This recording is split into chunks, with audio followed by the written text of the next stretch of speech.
거룩한 주님의 날입니다. 주의 날, 주의 백성들이 하나님 아버지께 예배하는 것은 가장 귀하고 아름다운 일입니다. 시간 비록 함께 모여 예배하지는 못하지만 각자 있는 자리에서 마음을 다하여 영과 진리로 하나님을 예배하는 시간 되었으면 좋겠습니다. 다 같이 자리에서 일어나셔서 예배 자리로 나갑시다.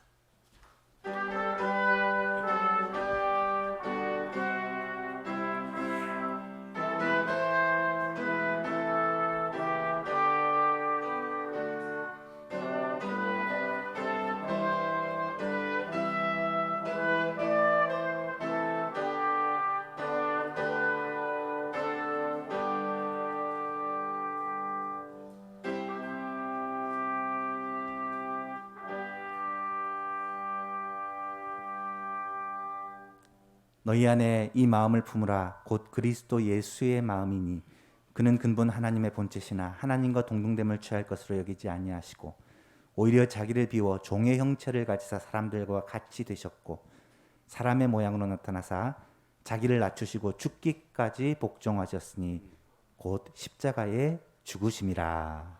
아멘. 우리를 사랑하사 우리를 위하여 십자가에서 자신의 생명을 주신 우리 주 예수 그리스도를 찬양하며 영광을 돌려드립니다. 우리를 사랑하사 독생자 예수 그리스도를 아낌없이 보내주신 하나님 아버지의 사랑을 이 시간도 기억하며 나아갑니다. 주의 백성들이 드리는 이 예배를 주님이 받아 영광 거두어 주시고 약속하신 대로 두세 사람이 모인 곳에 나도 그들 중에 함께 있겠다 하셨사오니 성령으로 찾아와 주시고 우리의 예배가 하나님을 만나는 감격의 예배, 주께 영광 돌리는 온전한 예배가 되게 하여 주옵소서. 예수님의 이름으로 기도하옵나이다. 아멘. 찬송가 1장 하나님께 찬송드립니다.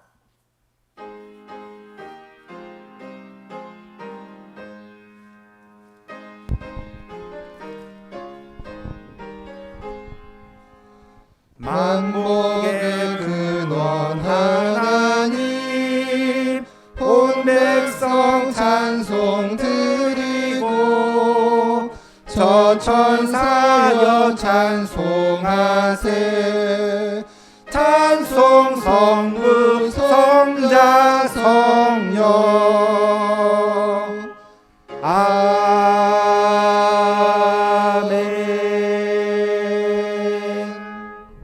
사도신경으로 우리의 신앙을 고백합니다. 나는 전능하신 아버지 하나님 천지의 창조주를 믿습니다. 나는 그의 유일하신 아들 우리 주 예수 그리스도를 믿습니다. 그는 성령으로 잉태되어 동정녀 마리아에게서 나시고 본디오 빌라도에게 고난을 받아 십자가에 못 박혀 죽으시고 장세된 지 사흘 만에 죽은 자 가운데서 다시 살아나셨으며 하늘에 오르시어 전능하신 아버지 하나님 우편에 앉아 계시다가 거기로부터 죽은 자를 심판하러 오십니다. 나는 성령을 믿으며 거룩한 공교회와 성도의 교제와 죄를 용서받는 것과 몸의 부활과 영생을 믿습니다. 아멘. 자리에 앉으시고 찬송가 93장 찬송드립니다.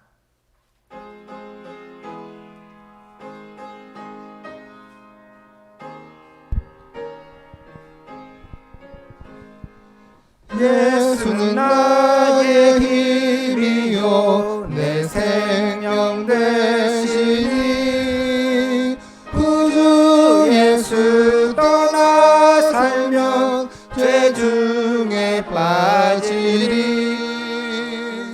눈물이 앞을 가리고 내 맘에 근심 쌓일 때 위로하고 힘주시니 주 예수. 예수는 나의 힘이요 내 친구 되시니 그 은혜를 간구하면 풍성히 받으리. 햇빛과 비를 주시니 추수할 곡식만 보다 귀한 열매 주시는 이 주 예수. 예수는 나의 힘이요 내 기쁨 되시니 그 명령을 준행하여 늘 충성하겠네. 주야로 보호하시며 바른 길 가게 하시니 의지하고 따라가니 주 예수. 예수는 나의 힘이요 내 소망 되시니 그 세상을 떠나갈 때 곧 영생 얻으리. 한없는 복을 주시고 영원한 기쁨 주시니 나의 생명 나의 기쁨 주 예수. 이재국 장로님 기도 인도해 주시겠습니다.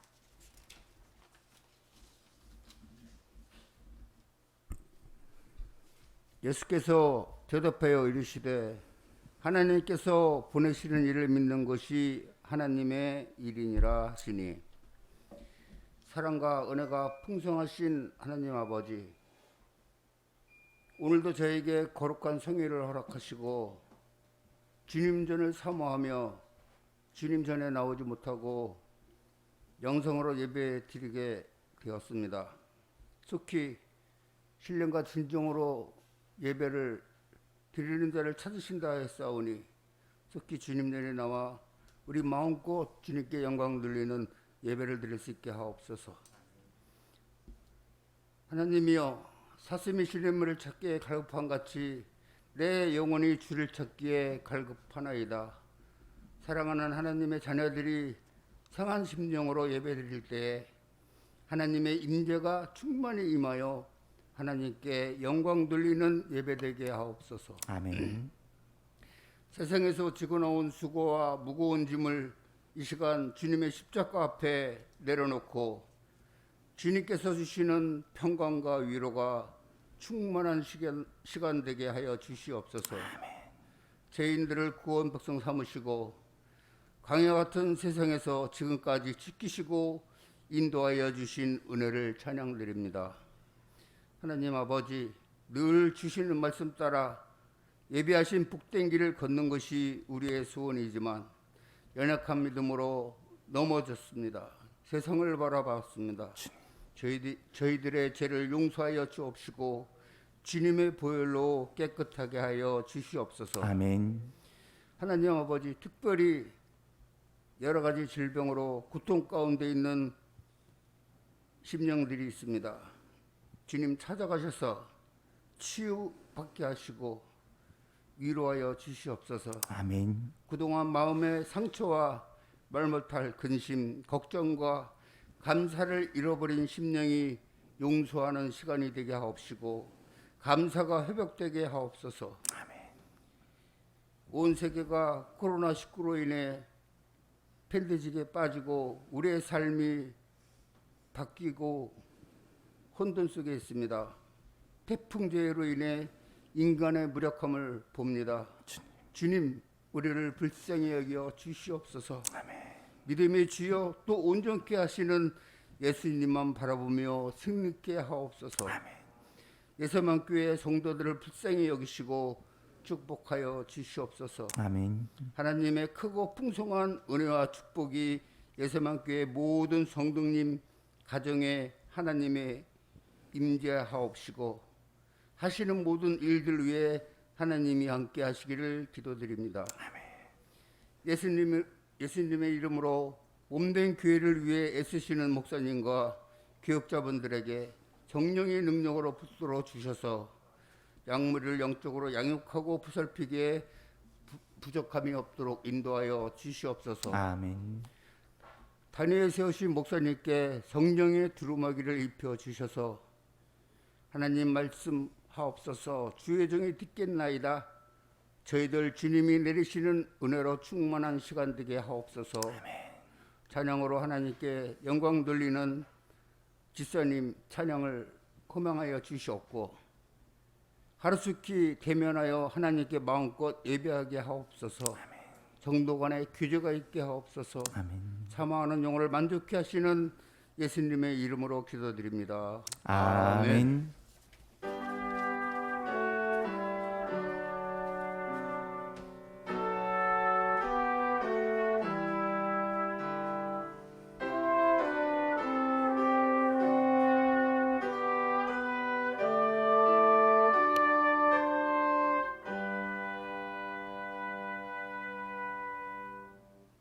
오늘 우리 주신 하나님의 말씀입니다. 창세기 14장 1절에서 12절 말씀까지 한 절씩 교독하겠습니다.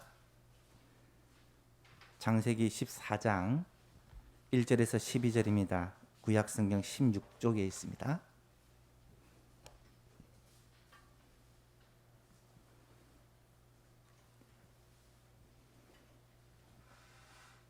찾으셨으면 봉독하시겠습니다.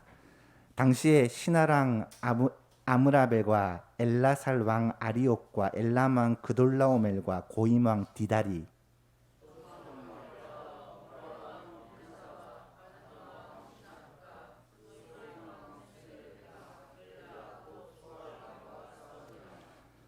이들이 다 시딤 골짜기 곧 지금의 염해에 모였더라.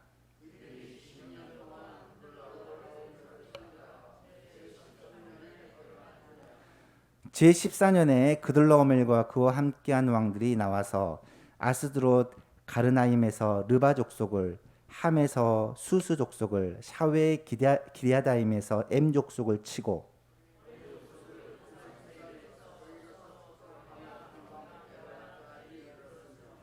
그들이 돌이켜 엔 미스밭 곧 가데스에 이르러 아말렉 족속의 온 땅과 하사손 다말에 사는 아모리 족속을 친지라.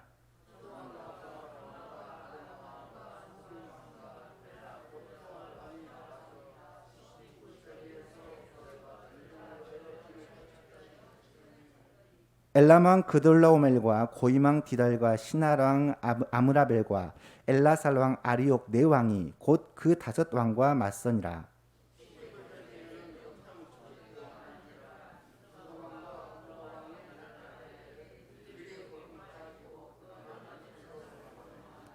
네 왕이 소돔과 고모라의 모든 재물과 양식을 빼앗아 가고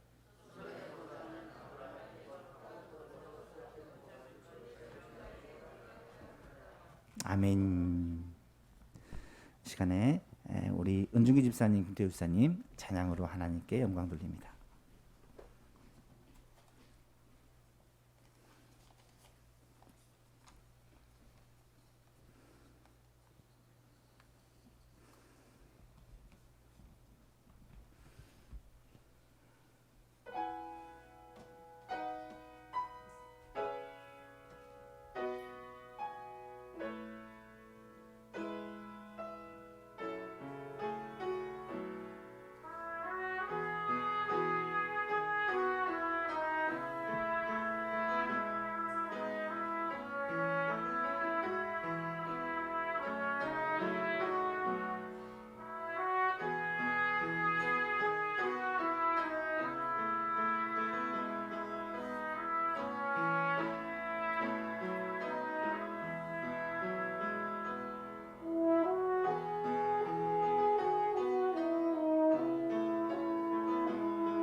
아멘.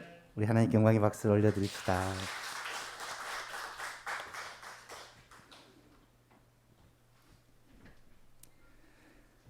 창세기 12장은 창세기에서뿐만 아니라 성경 전체에서 매우 중요한 전환점이 됩니다. 창세기 11장까지는 그 배경이 세계 전체의 역사입니다. 그런데 창세기 12장에서부터는 아브라함과 그의 자손인 이스라엘에게 모든 초점이 맞추어져 있는 것을 보게 됩니다. 왜냐하면 하나님께서는 이미 아담이 범죄한 직후 여자의 후손을 통한 구속의 약속을 주셨고, 또 첫 번째 심판인 물 심판으로 세상을 멸하신 후에 노아와 언약을 맺으면서 영원한 언약을 주겠다라고 약속을 해주셨기 때문입니다. 아담에게 주셨던 그 약속, 노아에게 주셨던 그 약속은 실체가 바로 메시아 예수 그리스도십니다. 예수 그리스도를 보내시기 위해 하나님은 아브라함을 선택하시고 그의 자손인 이스라엘 백성을 통해 예수님이 태어나시게 하시겠다라는 계획을 세우시고 초점을 한 민족에게로 지금 모으고 계시는 것입니다. 하나님이 이스라엘 백성들을 통해 예수 그리스도를 보내실 계획을 세우시고 그 통로가 될 아브라함을 먼저 선택하시고 아브라함을 불러 약속의 땅인 가나안 땅으로 인도하시고 아브라함에게 세 가지 약속을 주셨습니다. 그 약속이 무엇입니까? 첫째, 내가 너로 큰 민족을 이루게 하겠다라는 약속이고요. 둘째로 이 가나안 땅을 너와 내 자손에게 기업으로 주겠다라는 약속이고, 마지막으로 너로 말미암아 천하 만민이 복을 받게 하겠다. 내가 복의 근원이 되게 하겠다라는 약속을 주십니다. 이 약속은 성경 전체를 푸는 열쇠와 같다라고 말씀을 드렸죠. 굉장히 중요한 약속입니다. 실제로 구약 성경 전체는 이 약속이 어떻게 성취되는지를 보여주고 있습니다. 아브라함이 이삭을 낳고 이삭이 야곱을 낳고 야곱이 12아들을 낳고 그 자손들이 이스라엘 백성, 하나님의 백성을 이루게 됩니다. 뿐만 아니라 이 가나안 땅은 아브라함이 요셉 때에 애굽으로 갔다가 큰 민족이 되어 다시금 이 땅으로 돌아와 그곳에서 이스라엘과 유다 왕국이 세워지게 되죠. 뿐만 아닙니다. 하나님의 약속의 핵심인 복의 근원 되신 예수 그리스도를 말미암아 모든 사람들이 복을 받게 되는, 예수 그리스도를 믿음으로 말미암아 구원의 복, 영생의 복을 누리게 되는 이 복의 근원으로 삼아 주셨다라는 것입니다. 따라서 우리가 아브라함의 생애를 살펴볼 때는 항상 하나님의 이 약속의 관점, 언약의 관점에서 살펴보아야 되고요. 또 한 가지 중요한 핵심이 아브라함과 약속하시고 아브라함을 인도하셨던 그 하나님이 지금 우리도 동일하게 역사하시고 우리와 함께 하신다. 아브라함의 하나님이 곧 우리의 하나님이다라는 사실을 깨닫는 것이 매우 중요합니다. 그래서 우리는 8월부터 이 아브라함의 하나님이라는 주제로 구약 창세기 말씀을 살펴보고 있습니다. 오늘도 이 아브라함의 하나님에 대한 얘기를 계속 나눌 건데요. 먼저 지금까지 살펴봤던 내용을 잠시 요약을 해보면 12장에서 먼저 하나님은 아브라함을 부르십니다. 아브라함을 부르실 때 세 가지 약속, 우리가 살펴봤던 이 큰 민족과 또 가나안 땅과 복의 근원이라는 약속을 주시면서 아브라함을 부르십니다. 아브라함은 하나님의 명령을 따라 가나안 땅으로 왔는데 막상 와보니까 그 땅은 사람이 거하기에 그렇게 좋은 땅이 아니었습니다. 뿐만 아니라 그 땅에는 이미 사람들이 살고 있었고 게다가 설상가상으로 기근까지 임하게 됩니다. 이때 아브라함은 어떻게 합니까? 하나님의 약속을 믿고 그곳에서 견뎌야 했는데 하나님의 약속을 믿지 못하니까 애굽으로 내려가고 맙니다. 식량이 있는 땅 애굽으로 내려가는데 내려가다 보니까 어떤 걱정이 들죠? 혹시 애굽 사람들이 하나님을 알지 못함으로 내 아내 사례 때문에 나를 죽이지는 않을까, 그렇게 두려워한 나머지 살기 위해 인간적인 방법을 사용합니다. 아내를 누이라고 속이는 것이죠. 이때 바로 왕은, 애굽의 바로 왕은 아내를 데리고 가서 자기 아내로 삼고자 합니다. 이 일로 말미암아 아브라함은 인생의 끝을 경험하게 되죠. 그런데 하나님은 이 일에 직접 개입하셔서 사람의 끝을 하나님의 은혜의 시작으로 바꾸는 놀라운 은혜를 베풀어 주십니다. 이로 말미암아 아브라함은 하나님이 어떤 분이신지를 깨닫게 되고요. 이후에 조카와의 갈등이 생겼을 때 내가 저하면 나는 우하고 내가 우하면 나는 저하리라. 흔쾌히 양보할 수 있었고 믿음의 프로페셔널의 모습을 보여주게 되어지죠. 그리고 지난주에 살펴본 말씀은 롯과 헤어진 후에 하나님이 아브라함에게 찾아오셔서 이 약속들을 다시 한번 확인하면서 눈을 들어 내가 있는 곳에서 동서남북을 바라보라, 사방을 바라보라. 이 말은 눈을 들어서 멀리 넓게 바라보고 하나님을 바라보라 라는 말씀이라는 것을 우리가 살펴보았습니다. 아브라함은 믿음으로 하나님을 바라보았고 하나님은 그것을 아브라함의 의로 여기시고 아브라함의 인생 가운데 적극적으로 개입하시기 시작합니다. 오늘은 이어서 전쟁의 이야기가 나타나고 있습니다. 여러분, 지난 달까지 우리가 예레미야서를 묵상을 했었는데요. 예레미야서를 묵상할 때 자주 등장하는 단어들이 있었습니다. 하나님께서 자기 백성을 징계하실 때 주로 사용하는 방법이 세 가지가 있었는데 칼과 기근과 전염병이었습니다. 이것은 하나님이 자기 백성을 심판하실 때, 징계하실 때, 아니면 세상 나라들을 심판하실 때, 마지막 때에 주님이 오실 날에 일어날 일들이기도 합니다. 칼과 기근과 전염병. 여러분, 칼은 전쟁을 의미하는 것이고요. 기근은 주로 자연재해를 통한 식량의 부족을 의미하는 것이고, 전염병은 뭐 아시겠지만 세균이나 바이러스를 통한 질병을 의미하는 것입니다. 요즘 우리들의 삶을 한번 돌아보면 칼과 기근과 전염병이 지금 이 시대에 만연해 있다는 것을 부인할 수가 없습니다. 여러분, 코로나 바이러스로 말미암아 전 인류는 한 번도 경험해 보지 못한 새로운 세상을 지금 살아가고 있습니다. 이 전염병이 빠르게 극복하기가 그렇게 쉽지가 않고요. 백신과 치료제가 개발된다고 해도 완전히 이 전염병으로부터 자유로워지는 데는 시간이 상당히 필요합니다. 뿐만 아니라 이 전염병을 잘 극복하고 나면 또 어떤 전염병이 우리 앞에 기다리고 있을지를 모른다라는 것이 절망스러운 부분이죠. 여러분, 올해는 유난히 자연재해가 많은 것 같아요. 한 번도 경험해보지 못한 그런 장마가 온 나라에 그렇게 비를 뿌리더니 3주 연속해서 무시무시한 태풍이 우리나라를 지나가면서 많은 피해를 주고 있습니다. 당장 내일도 태풍이 온다고 하는데 이래저래 걱정이 많습니다. 저희 가족들은 다 부산에 살고 있기 때문에 지금 굉장히 떨고 있어요. 이런 자연재해들이 계속해서 일어남으로 말미암아 어떤 일이 벌어지겠습니까? 당장 이번 가을부터 추수할 곡식들이 많이 줄어들고요.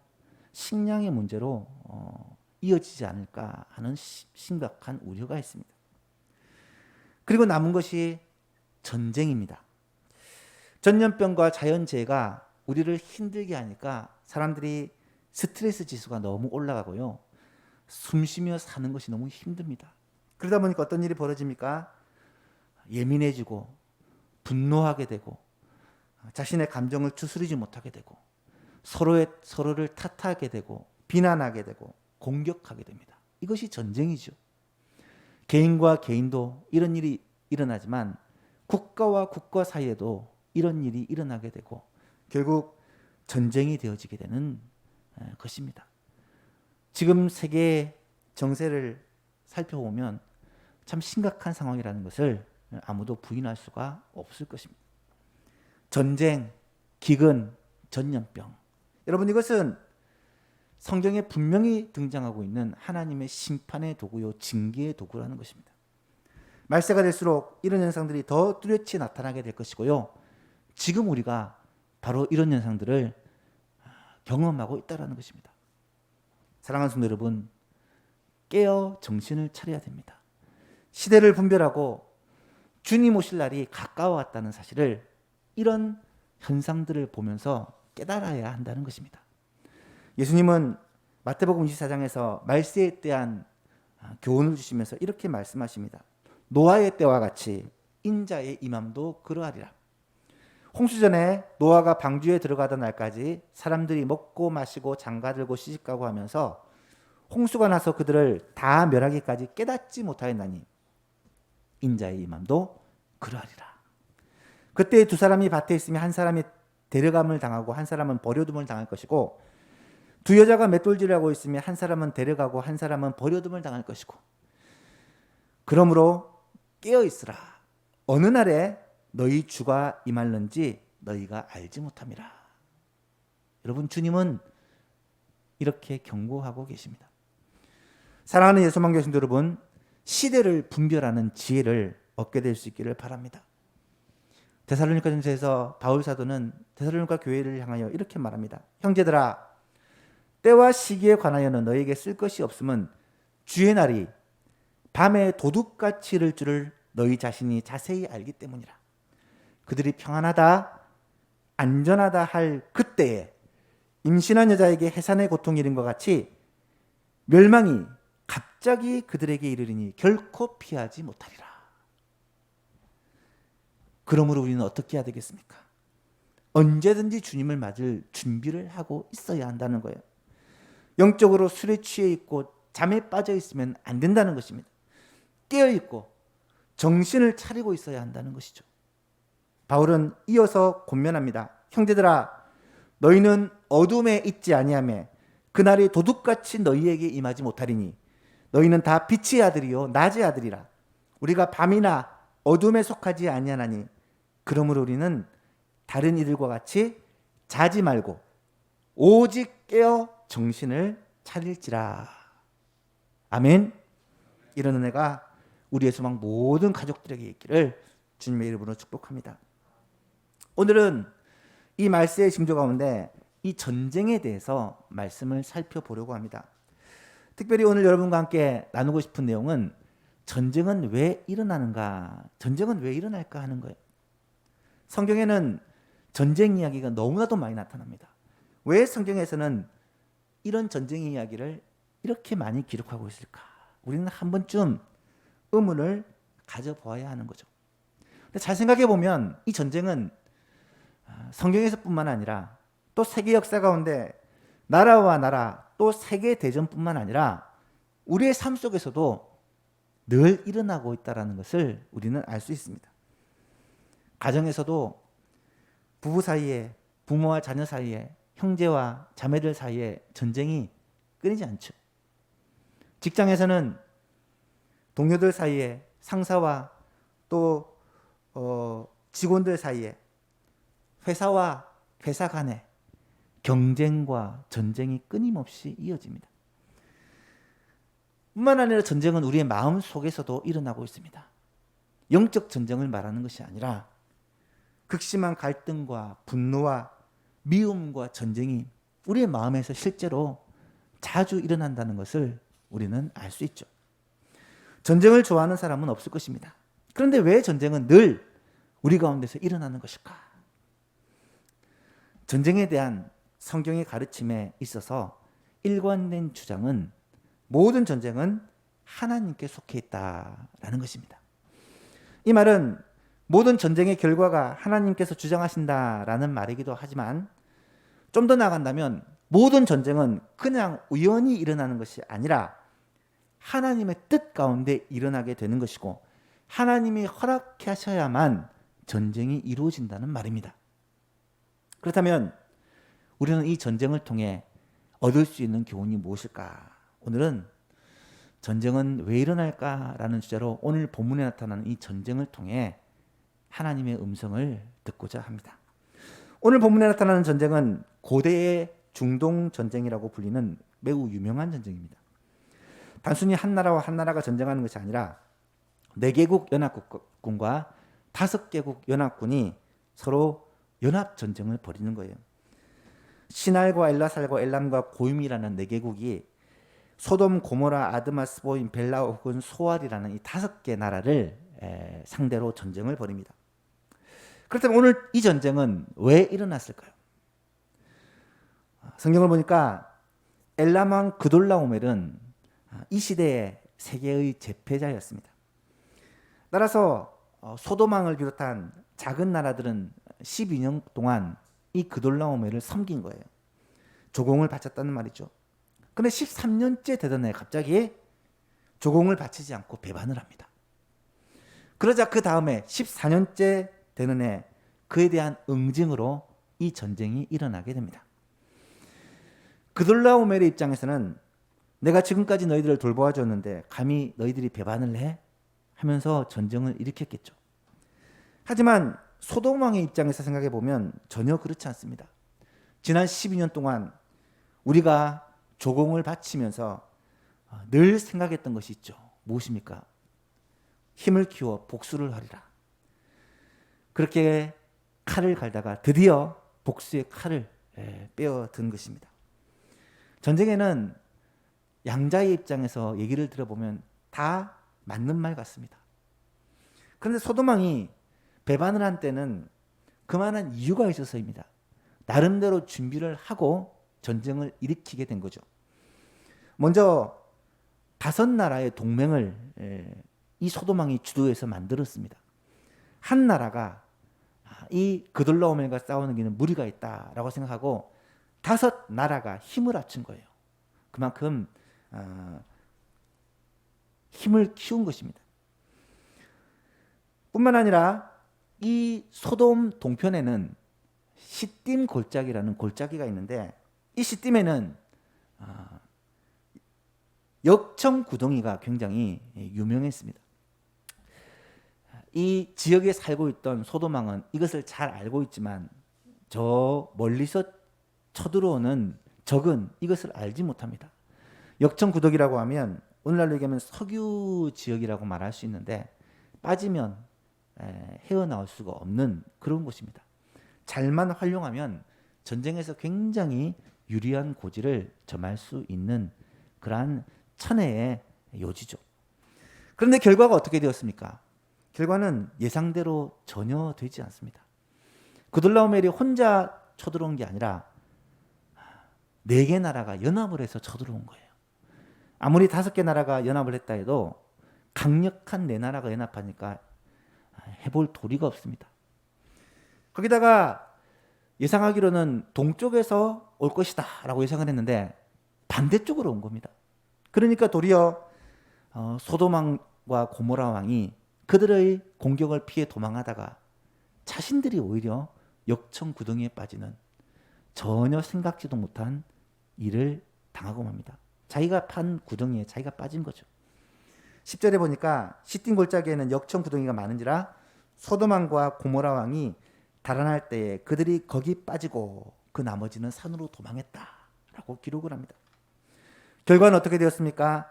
소돔 왕을 비롯한 동맹했던 모든 왕들이 다 포로로 잡히게 되고 재산은 다 빼앗기고 백성들도 포로로 끌려가게 됩니다. 그돌라오멜은 요단 동편뿐 아니라 팔레스틴 온 땅을 다니면서 쑥대밭으로 만들어 놓고 많은 재산과 포로들을 약탈하고 다 잡아서 유유자적히 자기 나라로 돌아가고 있습니다. 여러분, 이 전쟁은 왜 일어났을까요? 우리는 이 전쟁에 대해 살펴보면서 영적인 시각을 가질 필요가 있습니다. 왜냐하면 성경이 전쟁을 기록할 때는 분명히 우리에게 주시고자 하는 메시지가 있기 때문이죠. 성경에 그 많은 전쟁이 기록된 데는 이 전쟁을 통해서 우리에게 무엇을 말씀하시는가라는 것을 우리는 깨달아야 하기 때문입니다. 오늘 이 전쟁은 왜 일어났습니까? 물론 배반을 했기 때문에 일어났습니다. 왜 배반을 했습니까? 착각을 한 거죠. 우리가 적을 이길 수 있다라고 착각을 한 것입니다. 그렇다면 왜 착각을 했을까요? 순간 이들이 눈이 어두워졌기 때문이죠. 여러분, 배반을 했다고 합시다. 배반을 한다고 다 쳐들어옵니까? 물론 조공을 바치다가 바치지 않고 배반을 하면 이거에 대한 응징으로 쳐들어올 수 있습니다. 하지만 그돌라오멜은 그 즉시, 배반한 즉시 이 소돔과 고모라와 이 지역을 쳐들어온 것을 보게 됩니다. 자, 그렇다면 소돔과 고모라가 어떤 도시인지를 먼저 우리가 알아보아야 합니다. 창세기 13장 13절 우리 본문 바로 앞에를 읽어보시면 소돔 사람은 여호와 앞에 악하며 큰 죄인이었더라. 한 도시, 한 나라 전체를 하나님 앞에 악하고 또 큰 죄인이라고 아예 단정을 지어버립니다. 그만큼 악하다는 말입니다. 뿐만 아니라 창세기 19장에 보면 아브라함의 중보기도에도 불구하고 소돔과 고모라가 멸망하는 장면이 나타나요. 그때 그 내용을 읽어보시면 소돔과 고모라가 왜 멸망을 합니까? 그들의 죄악이 극에 달했기 때문에, 하나님께 상달되었기 때문입니다. 소돔과 고모라는 성적으로 도덕적으로 타락했을 뿐만 아니라 사람들은 절제력을 잃어버리고 심지어 인간성마저 상실해버린 매우 악한 도시입니다. 하나님께서는 하늘에서 불과 유황을 내려 그 도시를 멸해버릴 정도로, 그 정도로 악이 하늘에 사무친 도시가 바로 소돔과 고모라였다는 것입니다. 사실 오늘 본문에 나타난 전쟁은 소돔과 고모라에 대한 하나님의 강력한 경고의 음성이었을지 모릅니다. 왜 그렇습니까? 회개하라는 거죠. 죄에서 돌이키라는 거죠. 이렇게 죄를 범하고 악을 행하면 멸망을 받을 것이라는 것을 이 전쟁을 통해 경고하셨을지 모릅니다. 그런데 그들이 그럼에도 불구하고 죄에서 돌이키지 않고 여전히 악을 행할 때 결국 소돔과 고모라는 불심판을 받고 멸망해버리고 맙니다. 하나님은 절대로 죄를 그냥 덮어두시지 않습니다. 죄는 반드시 하나님의 심판을 받게 되어 있습니다. 하나님께서 참으시고 기다리시는 것이지 죄를 용납하시는 것은 아니라는 말입니다. 하나님의 자녀들에게 있어서도 이것은 마찬가지입니다. 하나님의 자녀가 죄를 범할 때 하나님은 너무너무 안타까워하십니다. 죄 가운데 빠져 살 때 속히 그 죄에서 돌이키기를 원하신다는 거예요. 그런데 그 죄에서 돌이키지 않고 이 죄악에 빠져 사는 삶이 지속되면 결국 전쟁이라는 이런 극단적인 방법을 통해서라도 자기 자녀들을 깨우치는 것이 하나님이 하시는 일이라는 거예요. 그게 이스라엘 백성들의 역사잖아요. 여러분, 전쟁은 왜 일어납니까? 전쟁은 바로 죄 때문에 일어납니다. 죄 때문에 전쟁이 일어나는 거예요. 죄의 중요한 특징 중 하나는 눈을 멀게 하는 것입니다. 죄는 판단을 흐리게 합니다. 자신의 정체성을 깨닫지 못하게 합니다. 분명 소돔과 고모라는 지금 엘람 왕 그돌라오멜을 대적할 만한 힘이 없습니다만은 그들은 착각을 한 거예요. 할 수 있다. 우리는 그들을 대적할 수 있다. 그렇게 배반하다가 멸망을 당하게 된 거죠. 또 엘람 왕 그돌라오멜을 한번 생각해 보십시오. 그에게는 탐욕과 욕심이 끝이 없습니다. 여러분, 배반을 한다고 바로 쳐들어옵니까? 엘람 왕 그돌라오멜은 그들이 배반했다는 것을 참지 못하고 그 즉시 소돔과 고모라 및 그 지역에 있는 모든 땅을 다 쳐서 멸해버립니다. 왜 그렇게 합니까? 탐욕 때문에, 욕심 때문에, 포악함 때문입니다. 전쟁의 원인을 파고 들어가면 그 이면에는 반드시 이런 죄들이 있습니다. 내가 조금도 손해보지 않으려는 욕심이 있습니다. 감히 내 자존심을 건드려 그런 자기 자신의 마음이 있습니다. 죄로 인해 눈이 어두워지면 올바로 판단하지 못하고 정확하게 분석하지 못하고 결국 전쟁을 일으키게 됩니다. 여러분, 이것은 성도들에게 있어서도 마찬가지입니다. 우리의 죄로 인하여 눈이 어두워지면 상황 파악을 제대로 할 수 없습니다. 자기 자신이 하나님 앞에 어떤 모습인지를 깨닫지를 못합니다. 죄 가운데 빠져 살면서도 자신이 죄인인지를 알지 못해요. 하나님의 뜻을 분별하지 못하고 시대의 징조를 보지 못합니다. 하나님께서 때로 징계하시고 정신이 바짝 차리도록 말씀하시는데도 알아듣지를 못하는 거예요. 결국 죄 가운데 살다가 전쟁을 맞이하게 됩니다. 왜 그럴까요? 마음이 굳어져 버리기 때문에. 우리의 심령에 하나님의 음성을 듣는 이 안테나가 고장이 나버렸기 때문에. 주님의 음성을 분별할 수 있는 우리의 영적인 민감함이 무뎌져 버리기 때문에. 혹시 이 가운데 그런 분은 계시지 않나요? 내가 좀 힘이 있다면 이 힘을 가지고 힘과 권력을 우상으로 삼고 이 힘을 가지고 내 마음대로 하려는 그런 마음, 이것이 죄죠. 힘과 권력의 상징이 바로 그돌라오멜입니다. 뿐만 아닙니다. 세상의 쾌락과 사치와 방종, 내가 하고 싶은 것을 다 하려는 것이 이 세상입니다. 이러한 세상의 쾌락과 사치와 방종의 상징이 바로 소돔과 고모라입니다. 전쟁은 죄 때문에 일어납니다. 혹시 우리도 죄 가운데 살고 있지는 않습니까? 하나님께서 이 죄에서 돌이키기를 원하셔서 계속해서 말씀하시고 계속해서 사인을 주시는데 그 음성을 무시하고 여전히 죄 가운데 깊이 빠져 살고 있지는 않습니까? 이 죄가 결국 전쟁을 초래한다는 거예요. 또 한 가지 중요한 사실이 있습니다. 평화를 유지하기 위해서는 대가가 필요하다는 거예요. 여러분, 소돔과 고모라가 평화를 유지하기 위해서 어떤 대가를 치렀습니까? 조공을 바쳤습니다. 조공을 얼마나 바쳤겠습니까? 아마 감당할 만큼 바쳤을 것입니다. 그런데 그 대가를 지불하기를 포기했을 때 결국은 몇십 배, 몇백 배의 큰 대가를 지불해야만 했습니다. 온 땅이 쑥대밭이 되고 온 나라가 엉망이 되었고 백성들은 포로로 끌려가고 재산들은 다 빼앗기고 맙니다. 여러분, 전쟁은 이와 같이 우리의 모든 것을 다 빼앗아갑니다. 내가 좀 손해보고 내가 좀 참고 넓은 마음으로 용납하고 이해할 때 평화를 유지할 수 있습니다.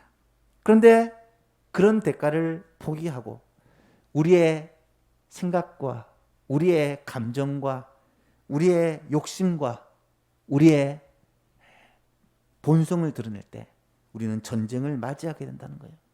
성경은 우리에게 뭐라고 말씀하십니까? 할 수 있거든 너희로서는 모든 사람들과 더불어 평화하라 라고 가르칩니다. 내게 능력이 없어서 양보하라는 것입니까? 내가 잘못을 했기 때문에 참으라는 것입니까? 그렇지 않습니다. 평화를 위해서, 복음을 위해서 예수 그리스도의 그 마음으로 때로는 손해를 보고 때로는 희생을 하고 때로는 대가를 치르라고 성경은 말씀합니다. 여러분, 생각해 보십시오. 가정이 평화로운 것이 누구 때문입니까? 누군가는 희생을 하기 때문입니다. 여러분, 교회가 평화로운 것이 누구 때문입니까? 누군가는 참고 누군가는 손해를 보기 때문이죠. 여러분, 이 나라가 평화로운 것이 누구 때문입니까? 누군가가 지금 그 대가를 치르고 있기 때문에 평화를 유지하는 것입니다. 모두가 내 뜻대로, 내 욕심대로, 내가 하고 싶은 대로 하겠다고 주장하면 결코 전쟁을 피할 수가 없습니다. 사랑하는 여러분, 교회를 위해 누가 희생을 해야 할까요? 이 나라를 위해서 누가 대가를 치러야 할까요? 바로 내가 먼저 대가를 치르는 우리 성도님 될 수 있기를 축복합니다. 우리가 치러야 될 대가가 무엇입니까? 기도하는 것입니다. 기도하는 것입니다. 눈물로 무릎으로 교회를 위해서, 한국 교회를 위해서, 이 나라와 이 민족을 위해서 기도하는 사람이 있을 때 하나님의 은혜와 긍휼이 이 땅 가운데 부어주는 것입니다. 고 김용기 장로님처럼 조국이여 안심하라. 내가 기도한다. 그런 믿음의 패기, 그런 기도의 헌신이 있을 때 이 나라 이 민족, 한국교회, 우리 예소망 교회는 하나님의 은혜 가운데 평화를 유지할 수가 있다는 것이죠. 평화에는 반드시 대가가 필요합니다. 아무도 대가를 치르려 하지 않으면 그 평화가 지속될 수 없습니다. 혹시 나만 대가를 치르는 것 같고 나만 희생하는 것 같다 억울합니까? 여러분, 하나님의 말씀을 읽어보십시오. 하나님은 다 아십니다. 하나님은 우리의 마음속 깊은 것까지라도 헤아리시는 분이십니다. 이 사실을 알고 이 하나님을 믿기 때문에 우리는 대가를 치를 수 있습니다. 그래서 오해를 받고 괴롭힘을 당하고 핍박을 받을 때도 인내할 수 있고 참을 수 있습니다. 나를 괴롭히는 사람, 나를 힘들게 하는 사람을 끝까지 품을 수 있고 성경에 말씀하신 대로 원수까지라도 우리는 사랑하고 그를 위해서 기도해 줄 수가 있다는 것입니다. 평화를 위해 대가를 치를 수 있는 예소망 모든 성도님 될 수 있기를 주님의 이름으로 축복합니다. 말씀을 맺습니다. 여러분, 전쟁은 왜 일어날까요? 오늘은 두 가지를 말씀을 드렸습니다. 전쟁은 첫 번째 죄 때문에 일어납니다. 두 번째로는 대가를 치르지 않기 때문입니다. 사랑하는 여러분, 혹시 지금 여러분이 전쟁 속에 살아가고 있습니까? 그렇다면 먼저 자기 자신을 돌아보십시오. 혹시 내가 죄 가운데 살고 있지는 않은지, 혹시 내가 하나님을 떠나 내 뜻대로, 내 마음대로, 내 욕심대로 살고 있지는 않은지, 이 세상 욕심과 포악과 눈이 멀어 하나님의 말씀을 깨닫지 못하고 주의 뜻을 분별하지 못하고 살아가지는 않은지를 먼저 돌아보아야 할 것입니다. 그리고 만약 내가 하나님 앞에 정직히 결백하다면 이제는 모든 것을 하나님께 맡기고 기도해야 할 것입니다. 평화를 유지하기 위해서는 대가가 필요하다는 사실을 기억해야 할 것입니다. 왜 그렇습니까? 하나님은 악한 자를 대적하라고 말하지 않고 악에게 지지 말고 선으로 악을 이기라고 말씀을 합니다. 선을 행하는 것과 모든 사람을 향하여 평화를 더불어 평화하기 위해 힘쓰라는 것은 하나님의 선하신 뜻입니다. 하나님의 약속을 믿고 기도할 때 머지않아 오래지 않아 하나님의 선하신 계획과 뜻이 우리 가운데 있다는 것을 우리는 깨닫게 될 것입니다. 사랑하는 예수만 교신 여러분, 전쟁과 똑같은 이 세상입니다. 전쟁과도 같은 이 시기입니다. 하루하루를 사는 것이 너무 힘들다고 모든 사람들이 동일하게 외치고 있습니다. 이때 우리가 하나님의 뜻이 무엇인지를 분별하여 믿음의 눈으로 이 세상을 보고 믿음의 눈으로 하나님의 뜻을 깨닫고 악에게 지지 말고 선으로 악을 이기는 예수망 모든 가족들이 될 수 있기를 우리 주 예수 그리스도의 이름으로 축복합니다. 하나님 아버지 감사합니다. 오늘도 고대 중동 지방에서 일어났던 이 전쟁을 통하여서 전쟁이 왜 일어나는지 우리에게 말씀을 깨닫게 하여 주시니 감사합니다. 결국은 사람의 죄 때문에, 욕심 때문에 우리의 마음에 하나님 두기를 싫어하고 내 마음대로 하고 싶은 이 마음 때문에 영적으로 무뎌져서 하나님의 뜻을 깨닫지 못하고 내 생각과 내 뜻대로 판단하고 결정하기 때문에 전쟁이 일어난다는 것을 깨닫게 됩니다. 하나님 아버지, 우리를 살피게 하시고 우리를 죄에서 떠나게 하시고 우리를 악에서 돌이키게 하여 주옵소서. 이 민족과 한국교회가 이 세상 유혹과 이 세상 죄악에서 떠나서 하나님의 뜻이 무엇이며 하나님이 원하시는 것이 무엇인지를 깨달아 알게 하여 주옵소서. 뿐만 아니라 전 평화를 위해서는 대가가 필요하다는 말씀을 주셨습니다. 하나님, 가정과 직장과 교회와 이 나라와 이 민족, 그 어떤 공동체든지 평화를 유지하기 위해서는 누군가 희생해야 되고 누군가 헌신해야 되고 누군가 대가를 치러야 되는데, 다른 어떤 사람이 대가를 치르기를 기다리는 것이 아니라 내가 먼저 하나님 앞에 무릎 꿇고 기도하고 내가 먼저 하나님 앞에 희생하고 헌신하며 우리의 대가를 치를 때에 우리를 통하여 우리의 가정이, 우리를 통하여 우리의 교회가, 우리를 통하여 이 나라 이 민족이 평화를 누리게 하여 주옵소서. 우리의 소망 모든 성도들이 이번 한 주를 살아갈 때도 악에게 지지 말고 선으로 악을 이기는, 하나님을 붙들고 의지함으로 말미암아 믿음으로 세상을 이기는 모든 성도들 되게 하여 주옵소서. 예수 그리스도의 이름으로 기도하옵나이다. 아멘. 찬송가 349장 찬송하시면서 헌금 드립니다.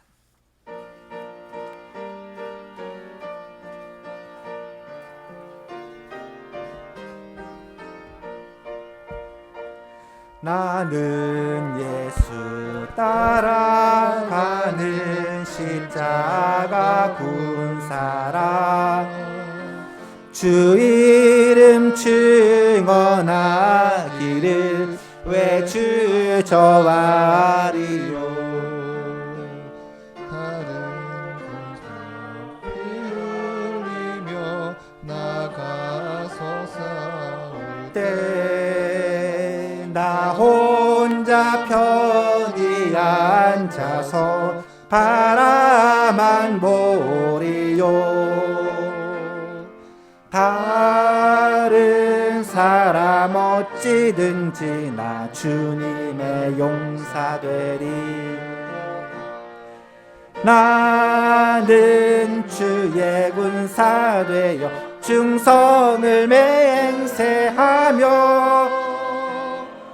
내가 승리하기까지 주내로 싸우리. 주님의 용사된 내게 주의 일 맡기소서. 큰 싸움은 시작되어 용사를 부른다. 일어나 전쟁 마당에 다 어서 나가자. 거룩하신 주님 위에 싸우러 나가자. 주님의 권능 힘입어 다 이길 때까지. 다른 사람 어찌든지 나 주님의 용사 되리. 나는 주의 군사 되어 충성을 맹세하여 주여 승리하기까지 주내로 싸우리. 주님의 용사된 내게 주의 일 맡기소서.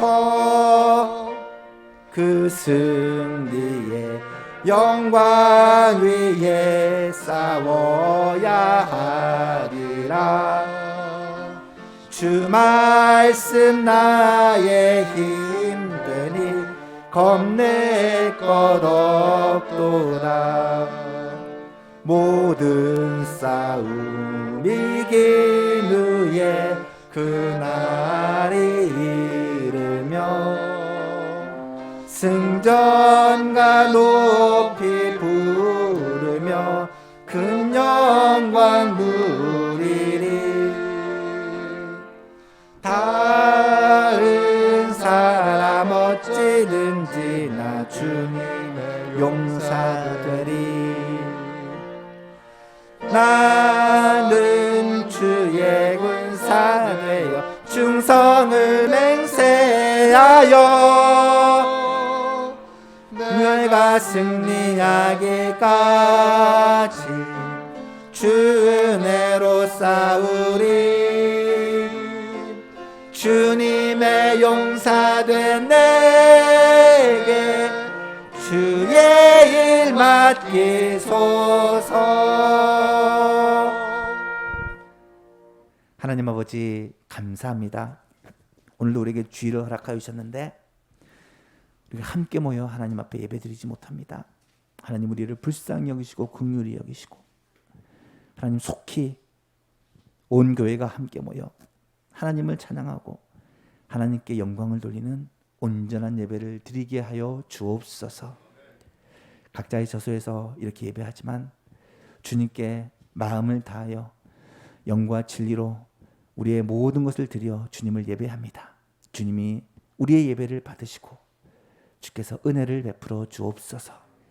이 시간 또 예물을 주님께 올려드리오니 주님께서 이 예물을 기뻐 받으시고 우리의 중심을 함께 흠양하여 주옵소서. 이 땅을 살아가는 것이 많이 힘든 상황입니다. 하나님 아버지, 여러 가지로 힘든 상황 가운데 우리가 하나님을 더 의지하는 법을 배워가게 하여 주시고 사망의 음침한 골짜기를 지날 때 주께서 우리와 함께 해주시겠다고 약속하셨사오니 주님의 도우심으로 하루하루를 살아가게 하여 주옵소서. 주의 지팡이와 막대기가 우리의 소망 성도들을 안위하여 주시고 마음과 생각을 위로하실 뿐만 아니라 생업을 지켜주셔서 하나님 가정과 직장과 하는 일 위에 하나님께서 은혜를 베푸사 먹을 것과 입을 것과 필요한 것들을 풍성하게 공급하여 주옵소서. 무엇보다도 건강을 지켜주시고 연약하고 질병으로 고통당하는 성도들에게 주님의 위로의 손길, 주님의 치료의 손길로 이 시간 찾아가셔서 위로하시고 회복시켜 주옵소서. 하나님 아버지, 자녀들을 기억하시고 우리의 자녀들이 믿음 위에 서서 하나님의 말씀 위에 서서 자랄 수 있도록 하나님 특별히 은혜를 베풀어 주시고 자녀를 위한 부모의 기도와 헌신이 헛되지 않도록 주님께서 은혜를 입혀 주옵소서.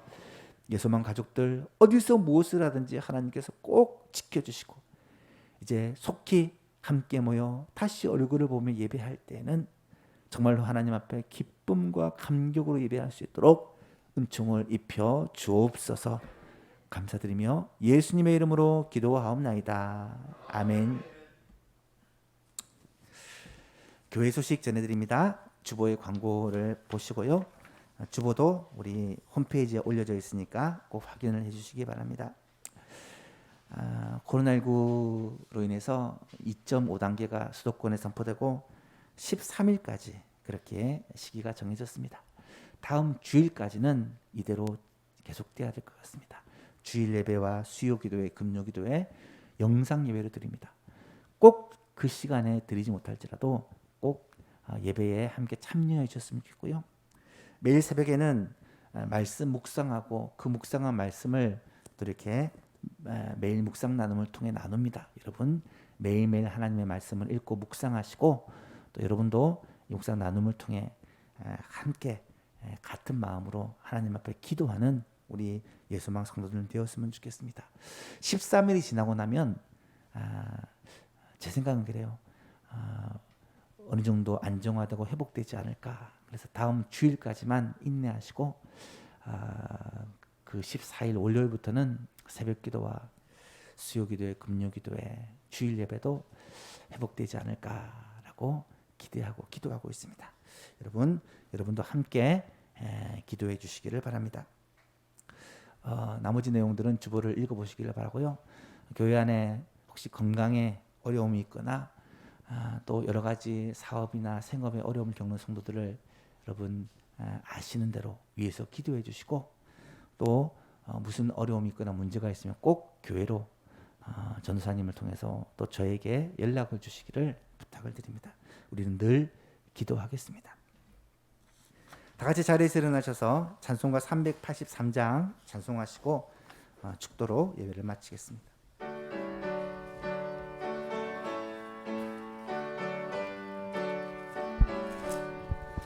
눈을 들어 산을 보니 도움 어디서 오나. 천지 지은 주 하나님 나를 도와주시네. 나의 발이 실족치 않게 주가 깨어 지키며 택한 백성 항상 지켜 길이 보호하시네. 도우시는 하나님이 내게 은을 되시니 낮의 해와 밤의 달이 너를 삼지 않겠네. 내게 화를 주지 않고 오늘 보호하시며 너의 출입 지금부터 영영 인도하시리. 아멘.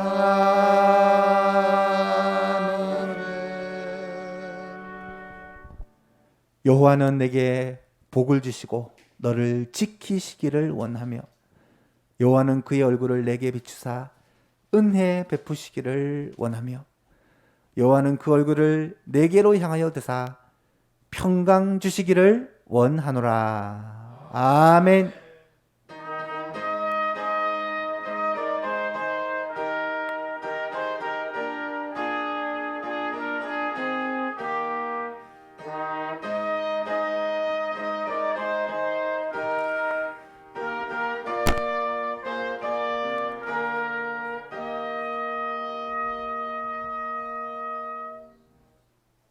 예배를 마칩니다. 평안히 돌아가시기 바랍니다.